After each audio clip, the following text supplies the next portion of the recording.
All right, we are officially live, and I see us, which is a good thing. So I see us in Facebook. Let's see where else I see us. And let's make sure we're in the group. And we are. This may be our most successful live yet, Matthew. I love that. Yeah. Um, okay.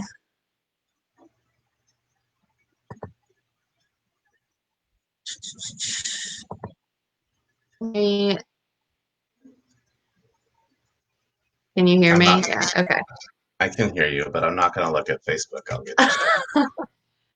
It's too much. Okay. What? The thing? Okay, cool. So we are here. If you're watching, if you can just type a comment in, say hi, we're gonna like hang out for a second and let everybody kind of, hey, let everybody kind of hop on. And we're gonna start in about 60 seconds. That's the plan. So we've got Matthew. Can you see the comments? I can. So You is that can. somebody said, "Hey, everyone"? Let's see. There it is on the. I can see it in two places now. Sweet. You should have this down by now, Ashley. Dude, this is like my sixth one, and I'm telling you, like I feel like I'm getting worse um as I like continue. Like it's really embarrassing, but it is what it is. I've been watching your progress or lack thereof. I think this is gonna be our home run. Like we're gonna like knock this one out of the park. Like I believe in us. I will happily be your guinea pig. I appreciate that. Okay, cool. So I guess we've got where are you located? I'm in Georgia. And Matt, where are you? Jacksonville, Florida. Jacksonville, Florida. So we've got the Georgia Florida line here. So let's see here. All right. So I guess we're going to go ahead and jump in. So, hi everyone. This is episode 6 of Purpose Through Recovery. The point of this broadcast is just to hop on with people who have either stopped using alcohol and drugs or in the process of recovering and talk to them about their stories, their journeys, and just get all different kinds of perspectives on what recovery can and does look like. So today we have a very special guest, and I'm super excited. I am. So I met Matthew, gosh, when did I? Maybe a year, maybe 2 years ago, at just a random event in my local community, which is Georgia. I still have no idea why he was there. He just showed up in Georgia at I this get community. around.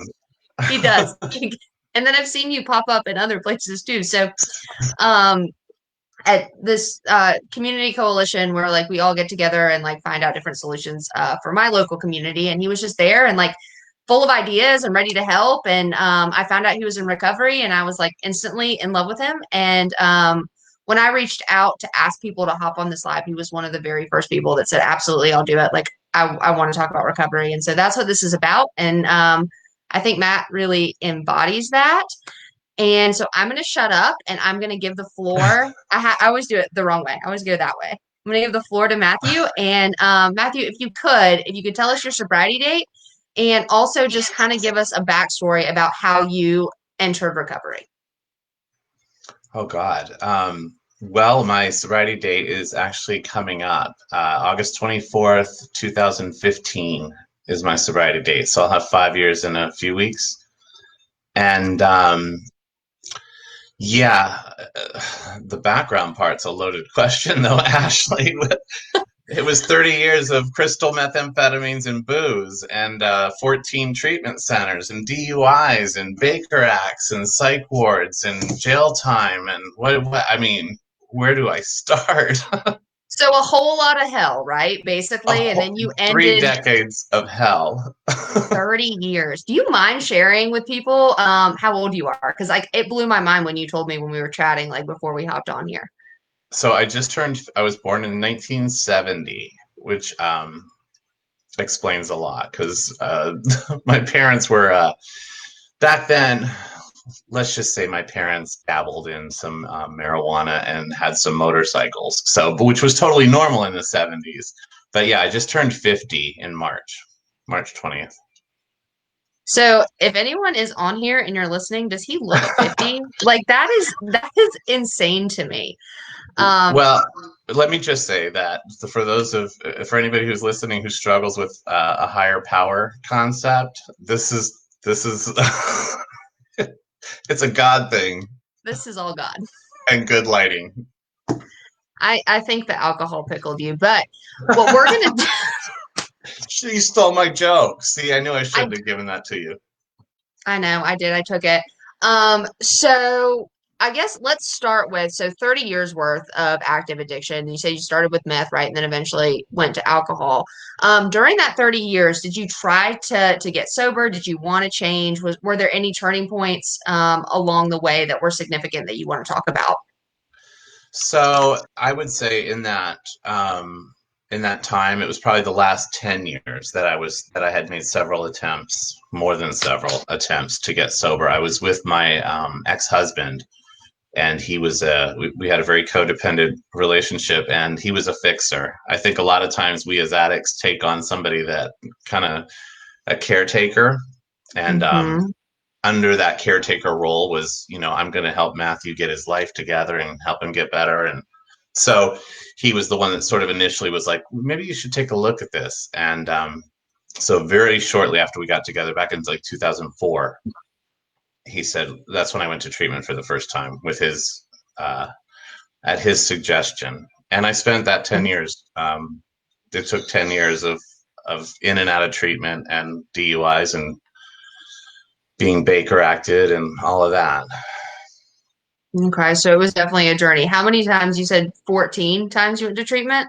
If we're counting, it's probably more than that, to be honest with you. I think it's about a dozen times in residential level of care. There was sometimes that were just detox. There was a lot of outpatient IOP stuff. Uh, yeah, it was a lot of institutions. Yeah, and I think a lot of us can relate to that, right? We kind of fall into that trap, and by the end of our journey, we're almost partially institutionalized, right? And then it's like, okay, so now I have to overcome addiction, but I also have to overcome like this almost like over reliance on treatment centers. Very Um, much so. yeah, I mean, I know I That was my definitely kind of, safe place. I would yeah, get excited when I was going back to treatment because I knew that when I got there, the world couldn't get to me. I'd be in that little bubble. I was like the mayor every time I went into residential treatment. But after 14 times, I could pretty much do the disease model on the dry erase board for the therapist because I knew it by heart. So okay. So you learned a lot, and I I think did. okay. So and I think that's a cool place to kind of start. So you probably 14 times in treatment know more about like textbook alcoholism and drug addiction than I do as a counselor. Um, Perhaps. I mean, that's a lot of education. That's like immersion right there. Yeah. So, so you had all the knowledge, right? What stopped you from applying it? So, you know, I will say this, and because there's a lot of this that I don't understand. Like I still can't wrap my head around the fact that the 5 year mark is coming up in a few weeks. Do you know what I mean? Because after that long of struggling, and even that last 10 years of sort of trying, but maybe not for me, for Mm-hmm. my job or my spouse or whoever, um, I'm really not sure how I got here. You know what I mean? It still kind of Yeah. blows my mind that I've kind of been adulting for a few years semi successfully. But I will say that every time that I left at whatever institution it was, I Hmm. went right back to the same environment. And a lot of times in recovery, we hear that, and, nothing changes if nothing changes, or you got to change the people, places, and things.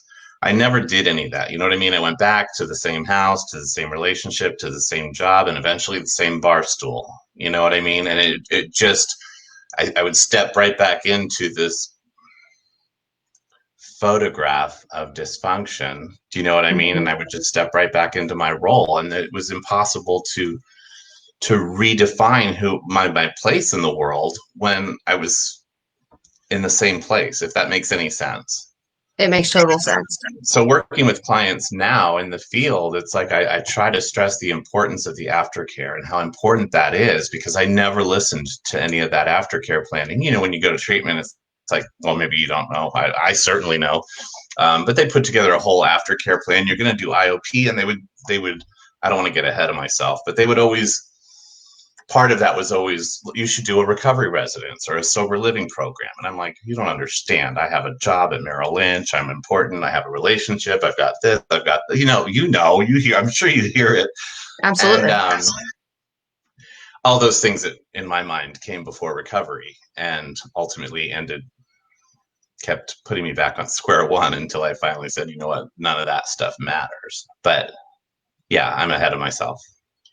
No, I mean, I think that's brilliant, right? So it's like you had all the knowledge. Like what I'm hearing is like, okay, they've told me this, and this. I've got it in my head, but like I still think I can do it my way. Mm-hmm. Yeah. And Yeah. so what makes you smarter than everyone else that's telling you, hey, Matthew, maybe you should do something different? Like, what was I your have that. brain telling you? I don't, here's you mean what are the clients telling me now every single day? I get reminded of myself every single Hmm. day when I'm working with clients now because I spent more time on their side of the fence than on the side that I'm on now. Do you know what I mean? Hmm. For sure. Just this morning, as an example, 7:30 this morning, alumni, well, I won't, obviously I'm not going to say names or anything, calling me completely trashed at 7:30 a.m. Right. I can tell you don't want to talk to me. Why won't you talk to me? Tell me what to do. And I'm like, oh my God, this is what my mom went through for 20 years. Like every single day I'm reminded of my old self. But I don't know what made me think that I don't know that I wanted to stop. I mean, I'm just going to There be you go. completely honest with you. Hmm. I, it was after 30 years, it was like all I knew. Do you know what I mean? Hmm. I do. My Absolutely. how I saw myself was that alcoholic mess. So Hmm. it was scary to think that I would ever be sober. The thought of being sober scared me. That would mean that I would have to redefine everything that I knew about me. I would have to take responsibility for my situation. I would have to take responsibility for everything in my life. And that was just overwhelming for me. It was much easier to get a case of beer and sit on the couch and just disappear. So Sorry. no, Was that no, too no. I honest? totally. So like, I think we kind of have the same like thought patterns when it comes to that. Because I mean, for me, like addiction is all about just like me running. Like I don't. Yeah. I'm not cool with the way my life looks, and like I'm not willing to really do anything about it. And so I'm just going to avoid as much as possible, right? I didn't think I would be good at it. To be honest with you, I had there was nothing for me to look back and say, okay, well that might mean that you'd be good at life, Matthew. Do you know what I mean? There was no example or incident or moment where I was like doing well that I could say, well, I'll just take off from there. Do you Right. know what I mean? Hmm. Um, Yeah, I remember. This is kind of weird because as we're talking about this, when I said, just drink a case of beer and disappear, I remember that feeling. Like I would get out of treatment and within hours, that itch would start on the inside of my skin. It was like, you know what I mean? I don't know if you know what I mean, but it was like this itch under my skin to It's a drink. feeling. As Absolutely. soon as I got home, literally, I hadn't even unpacked my suitcase from treatment. And I specifically remember the time when I got out of jail after my DUI in 2009, and my ex-husband had to come pick me up from jail. Obviously, the car had been impounded, my license had been taken away, and we got back to my house, and I said, I need to get a beer. And he's like, how in the world can you possibly want to go drink after what just happened? Right. And he's like, I'm not taking you to the store. And I remember walking like a mile and a half and getting two 12 packs of Yingling lager and getting to the counter and You would handing the drink lady, Yingling. well, I was bougie. Um, but I handed the lady, the cashier, my debit card, and she was Hmm. pulling on it. And I remember we were having like a tug of war because I didn't want to drink, but I didn't want to do anything but drink. Do you know what I mean? And I was like physically Yeah, I've been there. clinging to the card It was just the most insane obsession. I've never experienced anything like that. But I remember getting back to the house and him screaming at me, like, "Are you insane?" And all the guilt and the shame and everything. But it didn't matter because as soon as it hit my lips, I was Hmm. better. Yeah. I felt better immediately. Like I felt an emotion when you said that. You know what I mean? And I feel I it. think, I'm yeah, sweating just thinking about it. absolutely. So one of the things I think that was interesting in what you just said, now I kind of want to pull up a little bit more is, you said that the itch happened once you got home. So in the times that you were leaving the treatment center, I mean, what were you telling yourself? Were you like, yes, I've got it this time, I'm going to stay sober, or was there a thought in the back of your head? I mean, were you confident that you were going to go home and be able to get it? I was So I would get out of treatment. Generally speaking, it would be like a 4 to 6 week time that I would be gone. Do you know what I mean? I Hmm. would be sort of in the treatment bubble. 28 to 42 days was my normal stay because I had a good insurance policy. They were happy to have me. I think it was like a Cigna or That's something. lovely. Well, I went to several treatment centers multiple times. They would let me come back because, first of all, I was the mayor. So why wouldn't they take me back, right?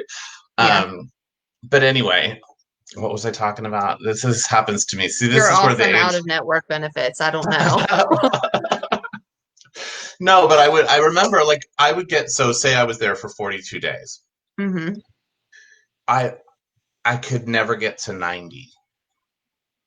So there would be like a couple of weeks where I'd be going to my meetings. Now I will say this, and I don't know if this means anything, but I remember leaving treatment. Every time I left treatment, I would be on so much medication between the sleeping meds and the the Seroquels and the Vistarils and the gabapentin. You know what I mean? I literally would be taking anywhere from like 12 to 16 pills a day coming out of treatment. So Right. I don't know if I was any more clean, to be honest with you, than when I went in. Um, but I remember trying. I Hmm. do remember trying, but again, there was no change in my day to day pattern as far as what I was doing. Do you know what I mean? I Except for slept in now the you same had, bed. except for now you had, a routine where you got to take like multiple pills every day. Yeah. Wow.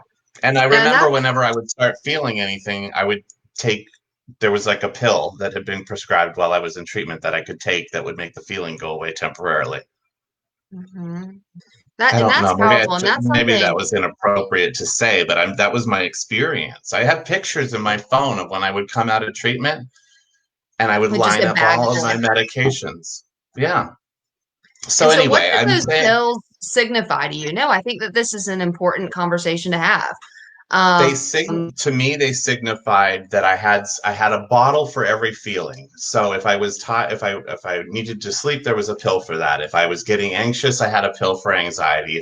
If I started feeling whatever, I had blood pressure. If I started feeling a craving, I could take this. You know what I mean? I literally had them lined up on the kitchen, the island on the kitchen. And mhm. so as long as that was there, at least for a while, I would just do that. But I don't want. I mean, it was. I could never get to 90 days. I just know that much. Okay, and I think like what's important because I'm all for people taking medication in sobriety. I think like And that's why I we've don't want it all to. yeah. I don't want Yeah, yeah, to. yeah, yeah. But for me, Right. that's what the medication signified. Well, and that's the thing. We're talking about our experiences, and I had a similar experience. I mean, the same thing. I came out with like 15 different pill bottles from treatment, and I need one. And there's one that I definitely need, and I'm I down need to it, and one I'm cool too. with it. I'm Yeah. down to one. But that was a process for me. It was like, okay, let's figure out what works for Ashley, right? And then like Right. slowly figure out and like and that was a long journey. Um, and so it's not like yes they're good or yes they're bad. It's like you just find out like really what your body needs and like embrace what your body needs. Like that's kind of my opinion. Um, so 90 days was like the mark, right? Right. So by that time, though, I was going back to work, sitting at the same desk, getting off at the same time, driving past the same bar, coming home to the same house, the same arguments with the same spouse. Again, nothing was changing. Right. And I eventually ended up on my bar stool. And when you say Barstool, did you have like one spot that you would normally go? Oh, yeah, YP's, Atlantic Boulevard. It was the third stool on the right-hand side from the bathroom.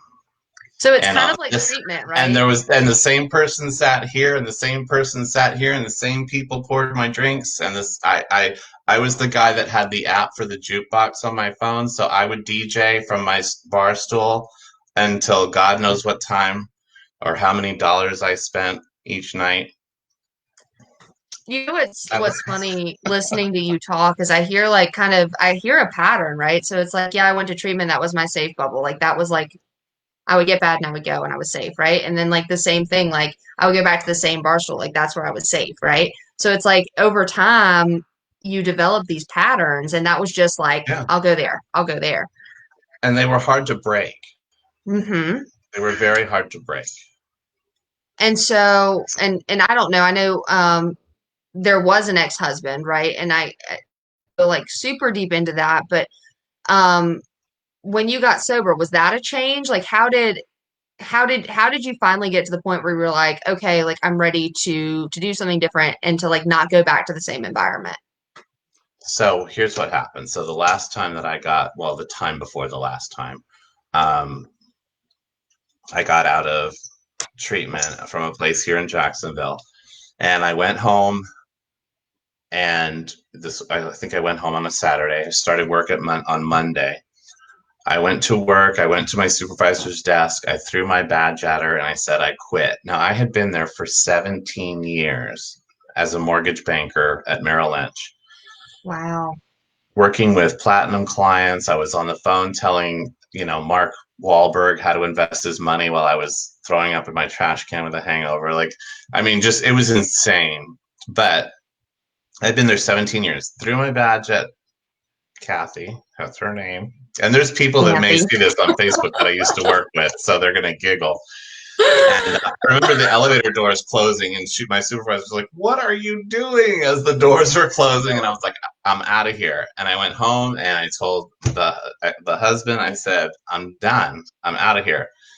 Packed my stuff and went, cashed out my $64,000 of 401k and got a little apartment over in San Marco here in Jacksonville. Paid the first year of rent up front because I had no credit or anything. The guy was like, "Why would I rent to you?" I'm like, "Here's a whole year, just." And I drank my 401k for 14 months by myself in that apartment, and it was gross. It was really, really, really gross. I had gout in both feet from I would just drink and drink and drink. I couldn't even walk to the bathroom. I was peeing in an empty ragu spaghetti sauce bottle because I couldn't walk down my own hallway to get to the bathroom. I had a carton of cigarettes. I would just chain smoke in that apartment while I drank myself to death for 14 months. And alone. Mom's mom's probably watching too. Mom wouldn't answer the phone anymore because she got sick of me calling like the guy who called me this morning.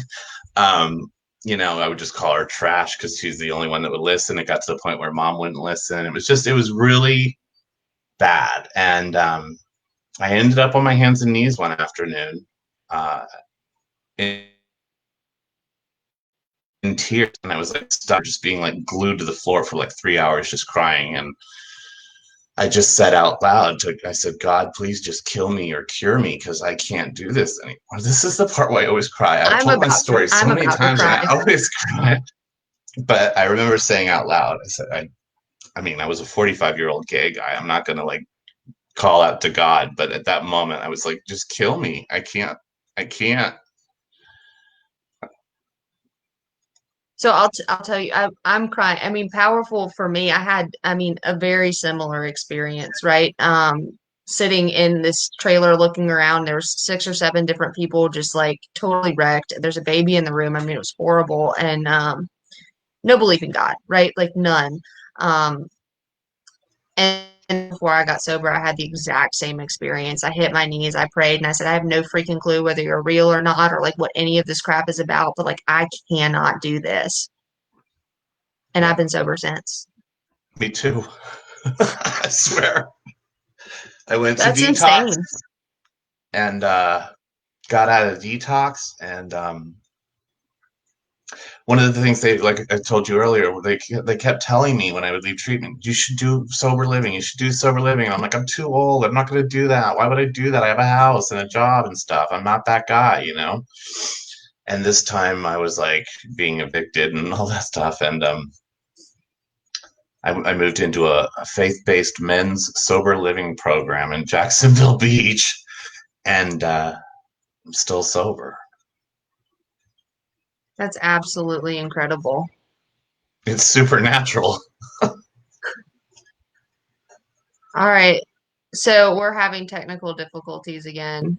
Here's what I'm going to do, Matt. This is the stuff for you. What's that? Am I live?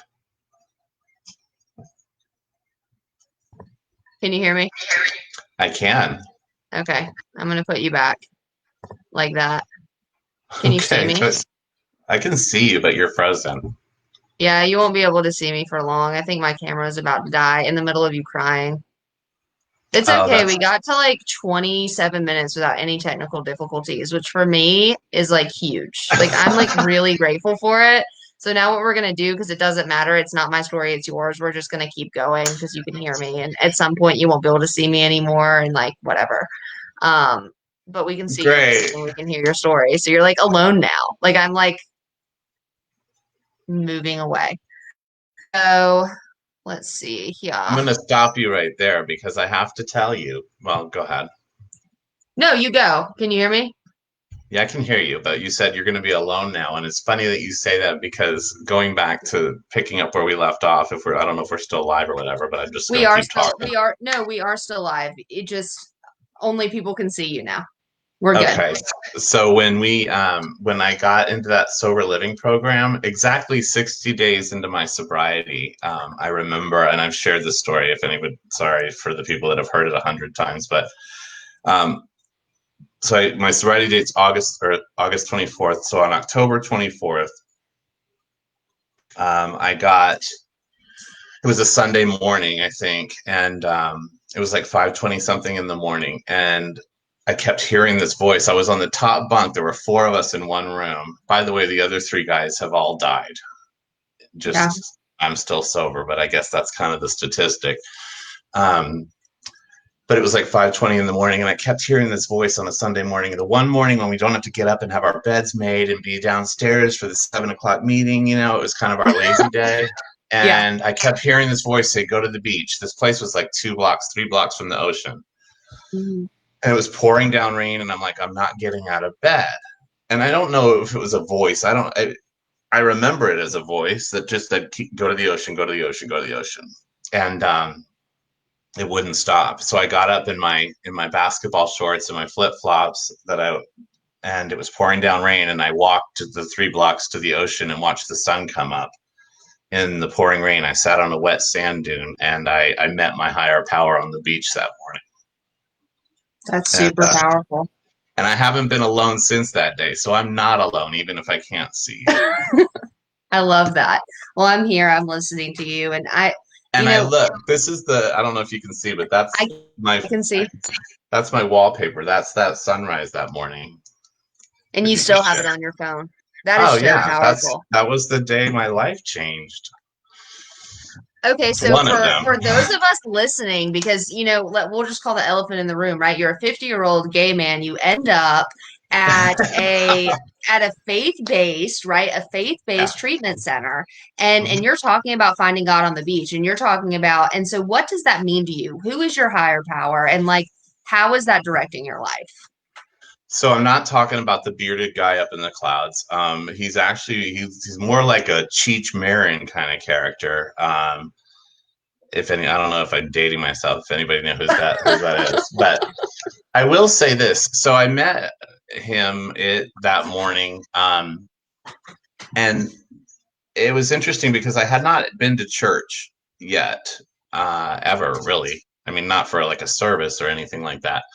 So the first time I actually went to church, I had already had that experience on the beach. So it was an interesting experience to be able to walk into a church, not to meet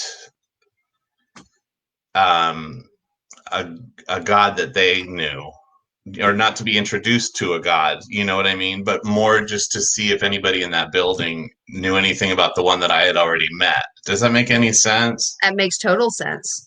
So it made it a lot easier for me to kind of, and I don't know to this day. All I know is I wake up and I have this sense that something or someone has my back when I'm walking through anything. And I've gone through some pretty rough stuff. I've lost 3 friends in the last 9 days that have died.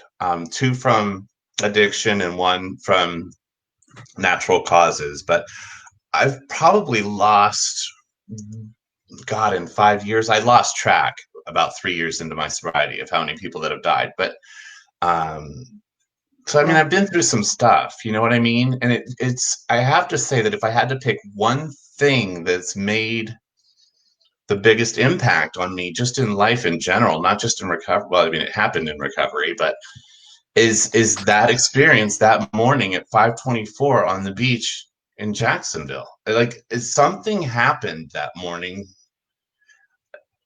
I had felt alone for decades. So when that feeling goes away, that lonely feeling, that hopeless feeling, that sort of disconnected, isolated feeling, when that's replaced with sort of a I don't know how to describe it. I'm sorry. This is probably not great for live TV, but it flips the script completely.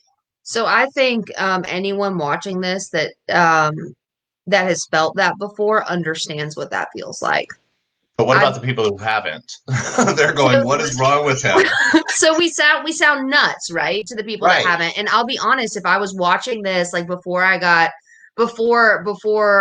sober, before I like really built some spirituality and like some just like it's like this like deep knowing that things are gonna be okay. Like that way I know how Yeah. to describe it.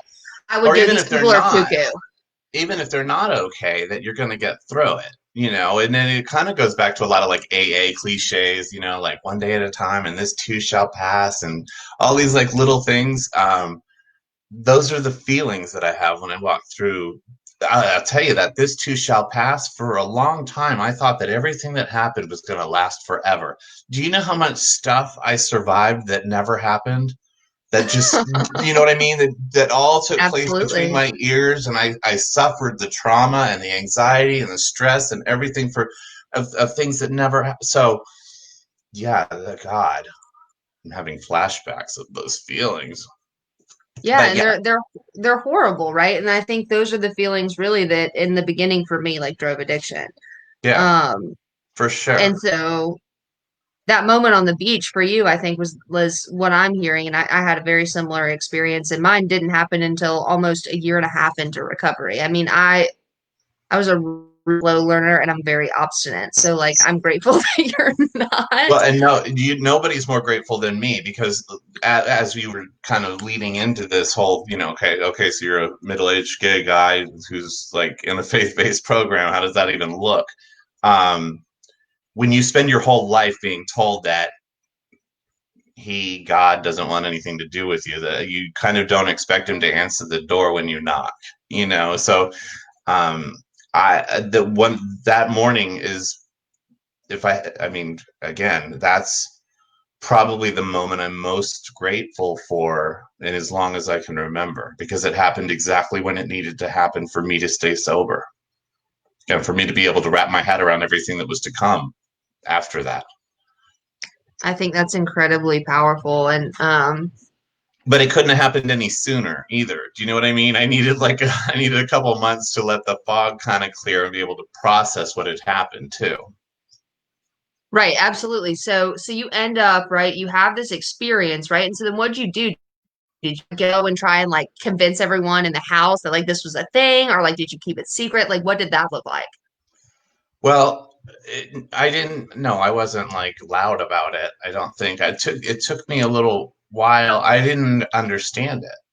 I remember I was going to this. I'm a product of AA. I think I went to a meeting at least once a day for the first 4 years of my recovery. But there Hmm. was a 10 o'clock book study at one of the clubhouses down at the beach, and I remember I went to that every morning at 10 o'clock, and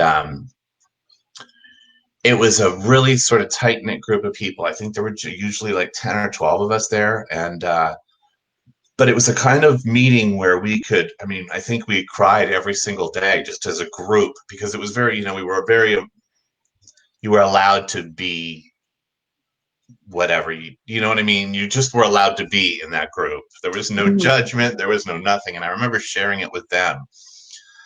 And I knew that it was powerful. I just didn't, well, as you can see, I still don't know how to explain it.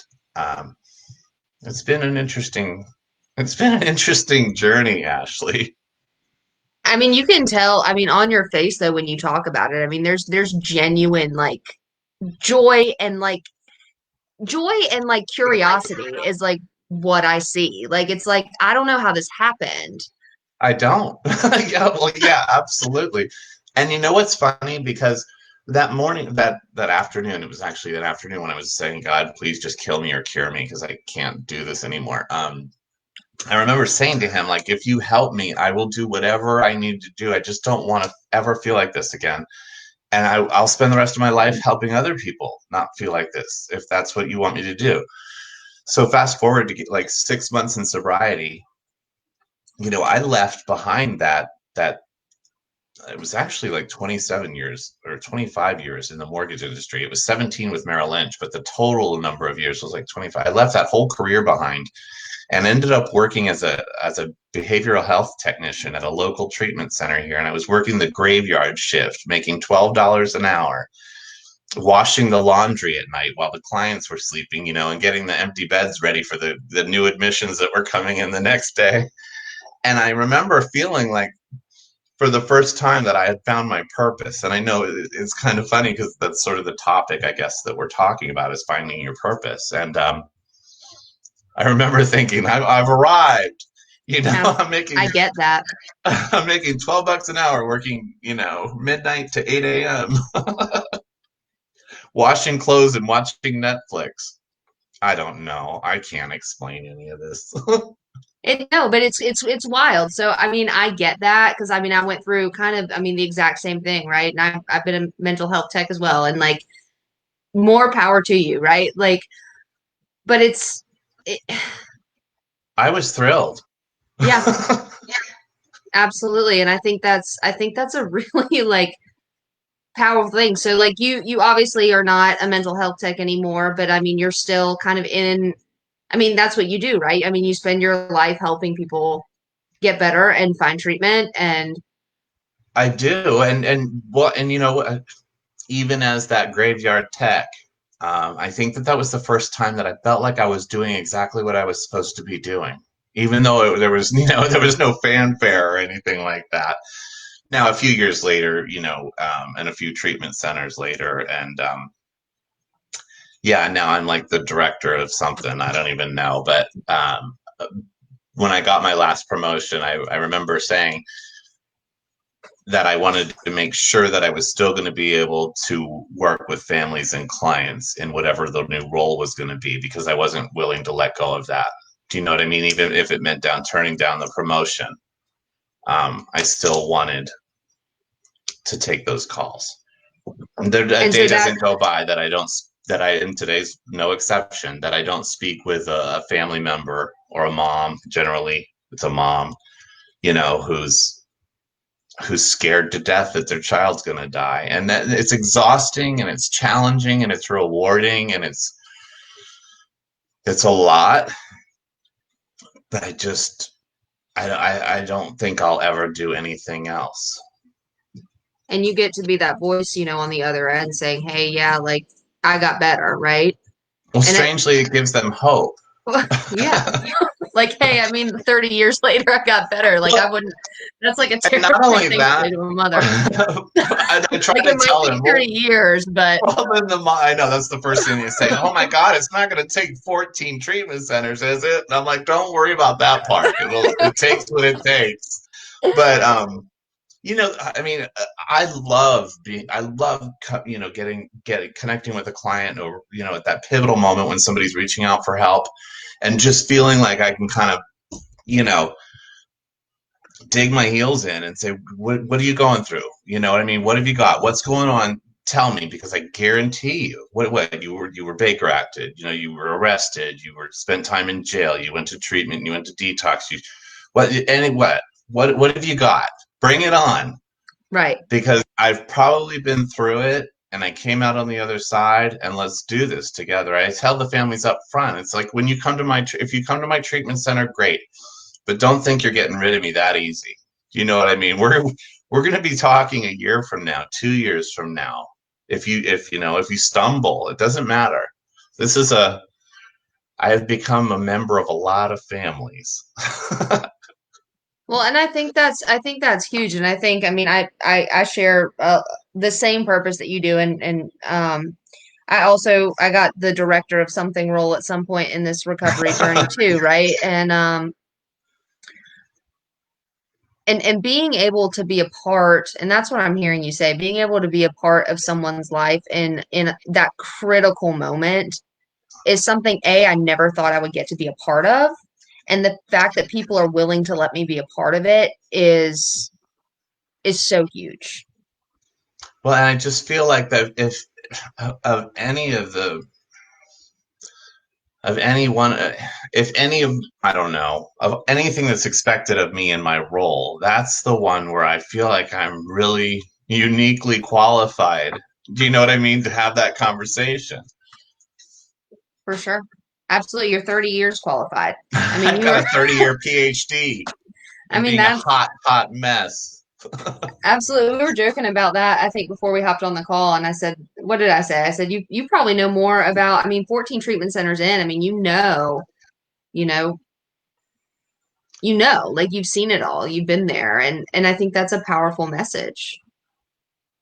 And I also, uh, I'll be honest with you, Matthew, when we hopped on this call, I didn't think it would go this way. And I'm like incredibly grateful that it did. Like, your experience is very similar to mine, and my journey was a lot shorter than yours, right? I mean, I was in active addiction, IV heroin, but in active addiction for 4 years. And like, but at the end of the day, right, it took what it took for us. um one of the things that I'm so grateful for, because I get a people, you said something earlier about how you could see it on my face, but um I get that a lot. Like, what's going on with you, Matthew? Because I generally walk through life with a sort of a passionate sort of energy, mhm. and I think it's the contrast between spending all of that time in such a and on the outside it didn't look like that. There were people who, when I was at my worst, had no idea what was really going on. So I'm going to throw that out there. But unless you've been in that dark, dark, dark place, um, this I think that's why this seems so bright to me. I think that's why recovery is so exciting. That's why I wake up smiling every morning. You know what I mean? Because I know the other extreme. And I don't think people who don't struggle that much, do you know what I mean, experience Absolutely. The that contrast contrast, right? and the like, And oh my gosh, I I am didn't so explain that right, glad. but Well, and I know for every day that I wake up, I'm like, okay, like I get to wake up today, and I get to like be present. And like, for me, that's huge, right? And I that's ne- what, I never thought I would be. I never thought I would be excited to get up in the morning. Like, that mornings are my favorite time. okay, you're pushing it a little too far for me. No, Oh you my ask gosh. anybody. I'm like up at 6. The coffee's brewing. I've got my routine. I mean, everything is just, well, as you can see, I'm a pattern kind of guy. But Yeah. I love getting up in the morning. And that was not the case for a very, very long time. I think I get it. I think that's awesome. So I think what I'd like to do now, Matthew, if you're cool with it, is I'd like to open it up just to whoever's on and watching. Oh, people are watching? Yeah, we're live. Like people are watching this, they're commenting. It's like a thing.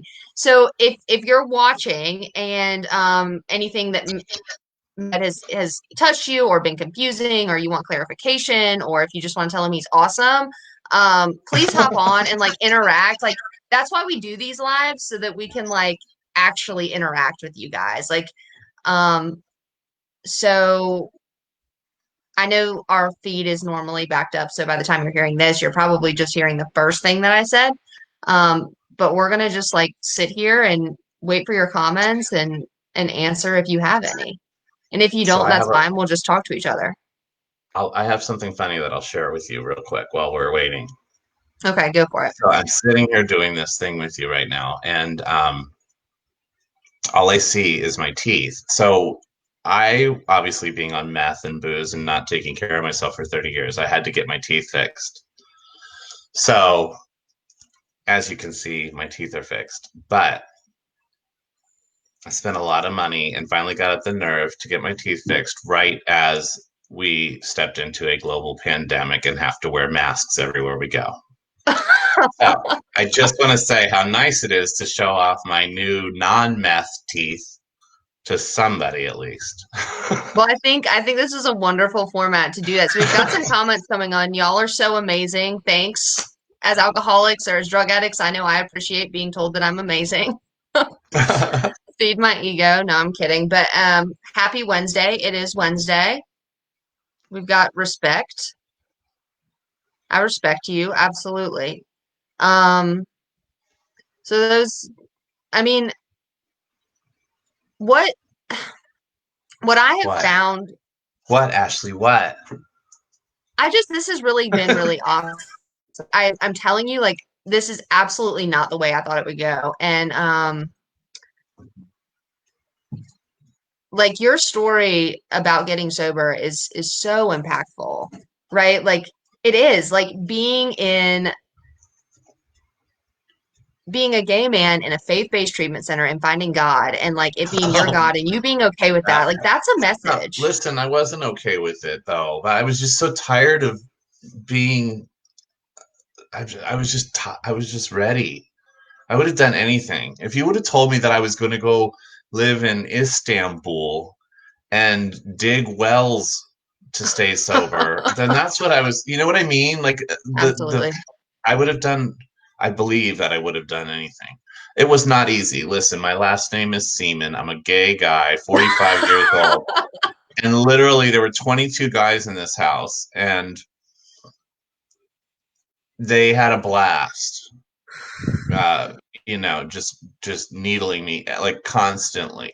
With the gay semen, Well, and the director was just obnoxious. I really. mean, yeah, and so I was the butt of jokes pretty regularly. Fast forward, I ended up staying there 18 months and managing all five men's houses and being the assistant to the director's wife and running the place. So Like I got you who's now, laughing guys. now? I learned so much, though. I learned everything that I learned there. I use now.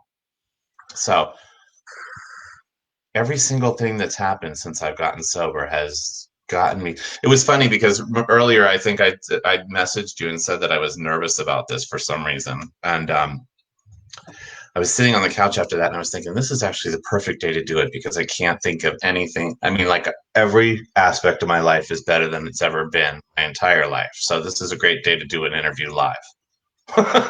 And you know what? That's huge because right now I think people are in a lot of uncertainty. We've got the COVID-19s going on. Like there's so much like angst and stress in the world right now. And Mhm. what I'm hearing you say is that your life is better than it's ever been. And so like right now that's not a statement that's common, right? But no, but what's the alternative? I mean, I'm very fortunate though. I mean, I haven't, I've been working the entire time and I I know how to Zoom. I mean, basically, if Right. you can Zooming's Zoom, important. if If you you're can Zoom, essential you can do and you it. can Right. Now that's a little bit challenging. I know the technology part, but You um, have no idea. I actually, the first few weeks of this whole pandemic, it was kind of exciting. Like, okay, how am I gonna do what I do differently? Now, granted, it's been 5 months and it's old now, and I'm ready to get out and deliver some donuts and get some hugs and stuff. But you know, it'll be fine. It's better than what I was doing 5 years ago. I'll tell you that. Absolutely. So I mean it's a different kind of in my house alone. Yeah. Oh my God. If this would have happened when I was still actively drinking and you could have alcohol delivered to your house and didn't have to go to work and there was, you know what I mean? Well, I'd be dead. But I used to pray for these kind of days when I was actively drinking. Well, and that's I mean that's something that's scary too and something that I think is another that's worth talking about right now is I mean addiction people seeking treatment right now has increased significantly and I think it's because of that, right? We're isolated, we're stuck in our homes and I Well, I not want to be not able. just drinking. I mean, it's all of the mental health sort of spectrum. I mean, suicides are up, and depression, anxiety, alcohol, all of that is through the roof right now. Yeah, and it goes back to isolation, right? And I know for me, and I want you to kind of touch on this, and then I think I'm going to ask you the big question, and I think we'll probably let people have Oh, enough go of ahead. us, um, I but do, Ashley. I do. No, oh, no, different big. but but that idea of isolation, right? And that you touched on it. I know for me, like a big part of me staying sober and me being okay is really like building community and staying in touch with people um and how are you? I mean, is that a part of your recovery and how are you doing that now with times being the way they are? So I will say this: I'm having a good week. Um, Last week was not so good. It's really been a lot of ups and downs. Like I've had some low lows since this COVID thing has hit. I've cried on Zoom Hmm. meetings accidentally just because I was overwhelmed and sometimes when all it takes is somebody saying, "Are you okay?" and you Yeah. can lose your. Um, there's days when I'm fine as long as I don't have to talk.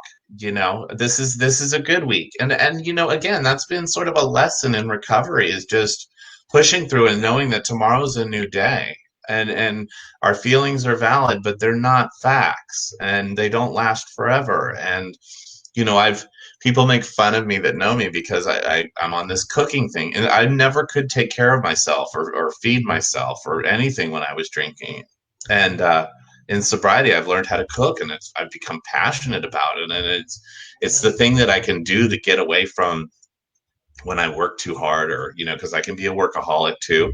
Yeah. um, so I can make a day of finding a couple of recipes and going to the store and cooking all day, and I love that. I found little things that I enjoy doing, and I call my mom 10 times more than I ever did before, but it makes me, an hour goes by while I'm while Hmm. I'm talking to mom, and I like my mom. I love my mom. And God knows she's thrilled to have a different kind of conversation with me on the phone where I'm not, slurring and begging for money or whatever. Um, and it's literally day by day. I'm not saying that I have found any kind of wonderful way to get through this. I think we're all just sort of doing the best that we can. Some days I feel like the other day, a guy that runs a program down in Palm Coast, he could just tell. I think from a short conversation we had on the phone, he ended up texting and saying, "Are you okay?" I said, "Yeah, I'll be all right." And he's like, "Why don't you come down and have lunch with us tomorrow?" And I did, because he was right. So I do what I need to do on any given day to get through that day in the hopes that the next day is going to be better. That's all we can do, right?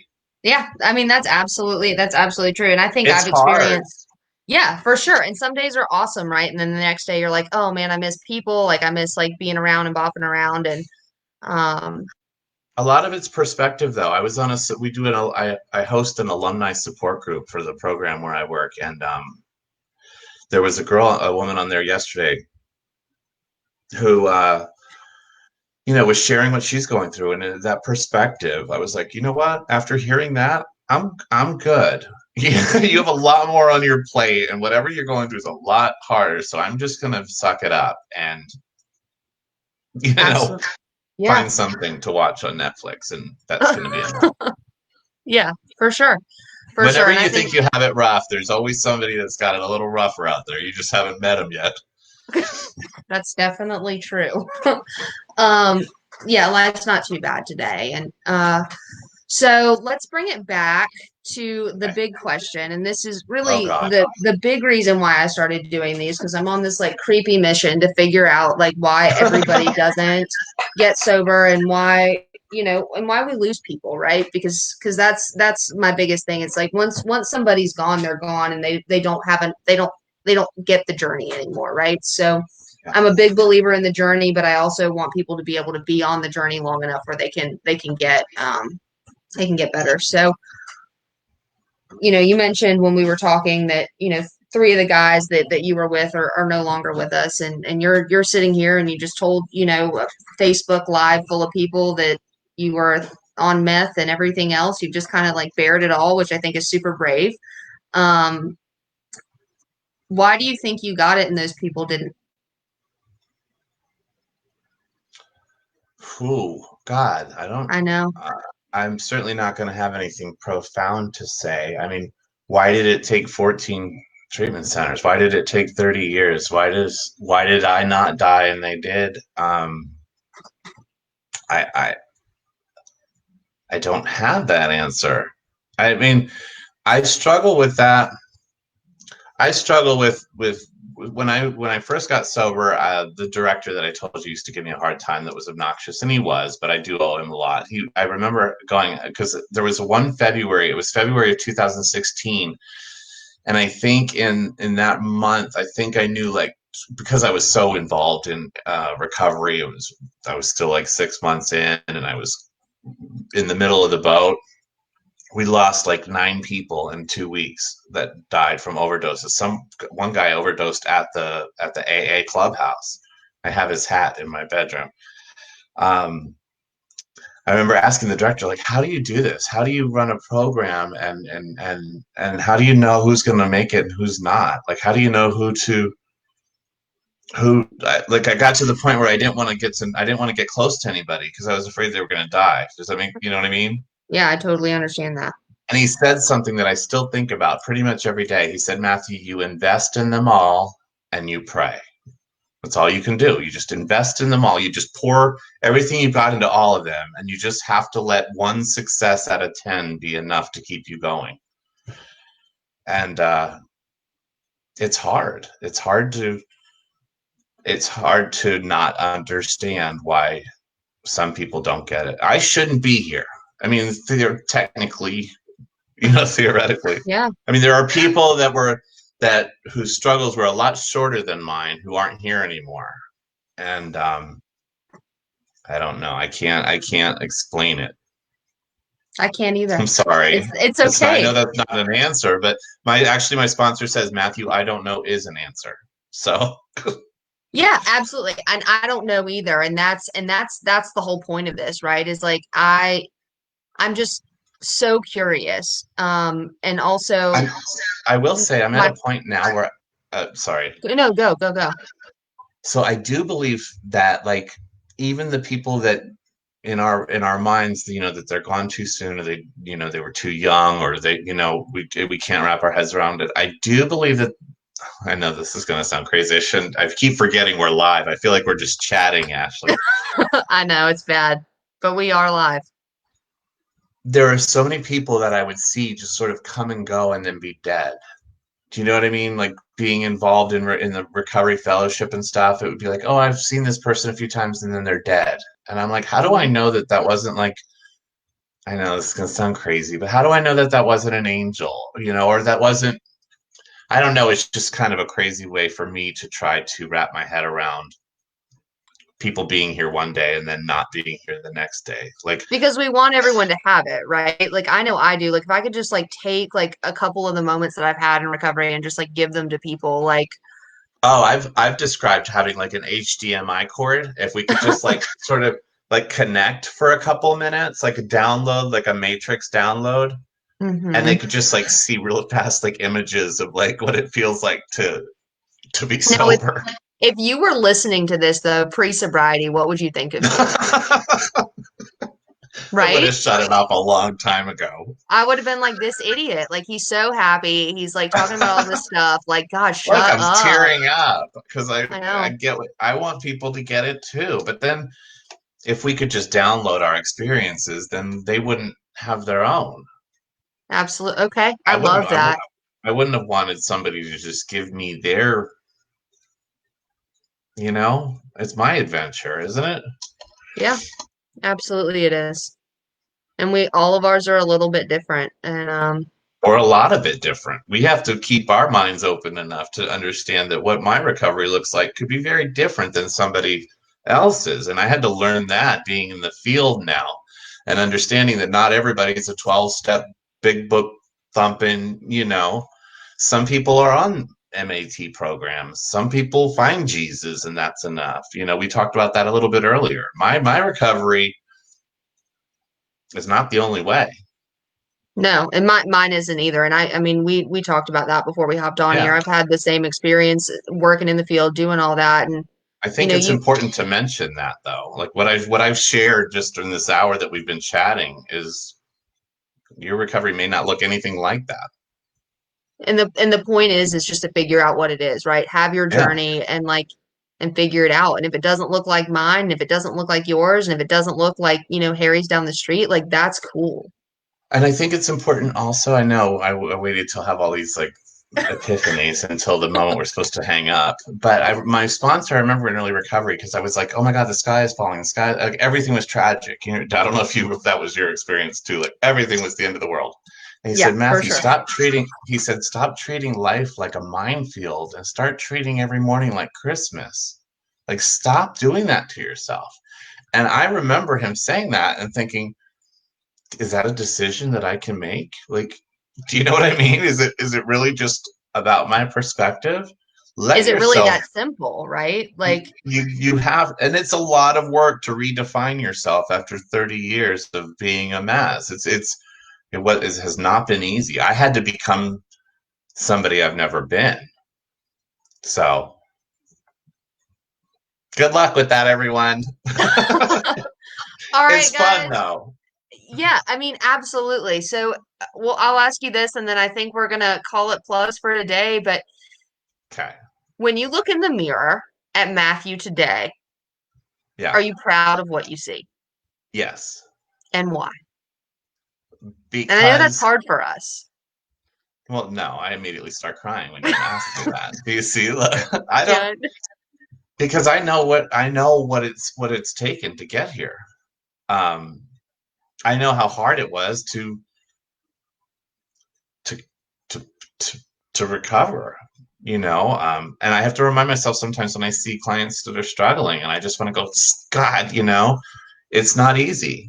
Um, I'm proud of myself because when I was redefining who I was going to be in recovery, I was surrounded by a lot of people that were doing really, really good stuff, and I had a lot of good examples.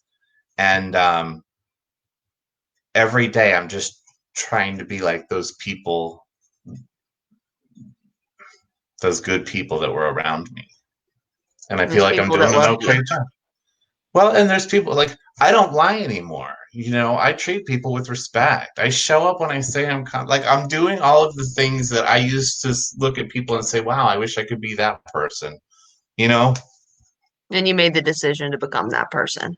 And now I'm that person. And I think that's where we end it. I think that that's the message. And I'm so glad that you came on and we went for 63 minutes and 45 seconds, and that's a big deal. Sorry. It's okay. I like it. I This was wonderful, and we're going, now and I'm I gonna love you now I'm guys. gonna watch it